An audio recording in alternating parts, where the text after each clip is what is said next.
The Tale of Drako and the Missing Pillow. Once upon a time, in a land where dreams danced with reality, there lived a gentle dragon named Drako. Drako wasn't like other dragons who roared and breathed fire. No, he was a kind, sleepy dragon who loved nothing more than curling up for a long, cozy nap. Drako wasn't like other dragons who roared and breathed fire. No, he was a kind, sleepy dragon who loved nothing more than curling up for a long, cozy nap. His home was a snug cave in the Whispering Woods, where the walls sparkled with glowing crystals and the floor was covered in the softest moss. One peaceful evening, as the sun sank below the trees and the sky turned a soft lavender, Drako felt a big yawn bubbling up inside him. His wings drooped, his eyelids grew heavy, and his tail swished slowly across the moss. It was bedtime. He shuffled over to his sleeping Nuka fluffy pile of feathers and leaves, but when he reached for his favorite pillow, it was gone. His pillow wasn't just any pillow. It was a fluffy cloud he'd caught from the sky, perfect for a dragon's sleepy head.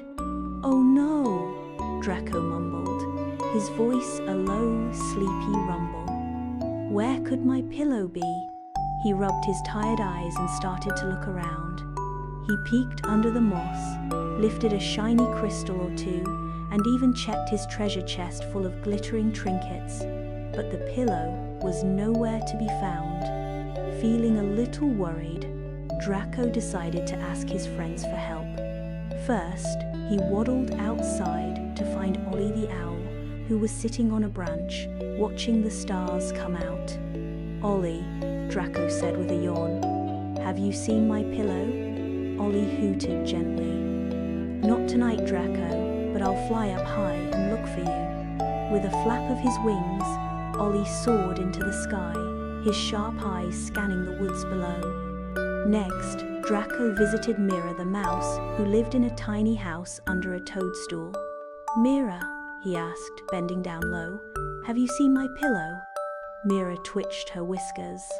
"I haven't, but I'll check all the little hiding spots," she squeaked. Off she scurried, darting through the shadows.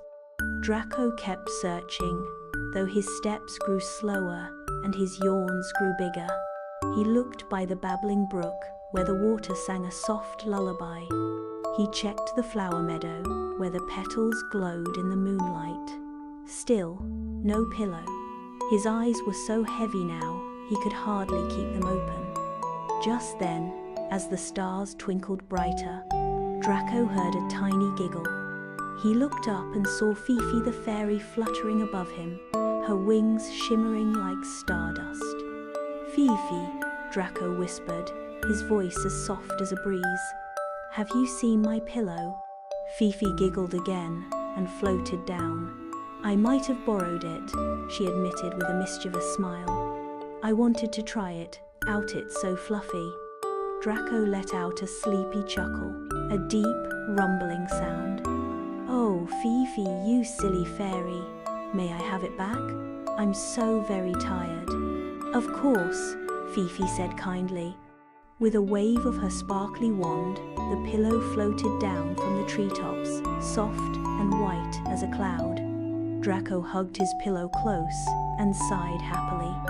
"Thank you, Fifi. Want to come back to my cave and rest?" Fifi nodded, and together they returned to the cozy cave. Drako nestled into his mossy bed, tucking the pillow under his big, scaly head.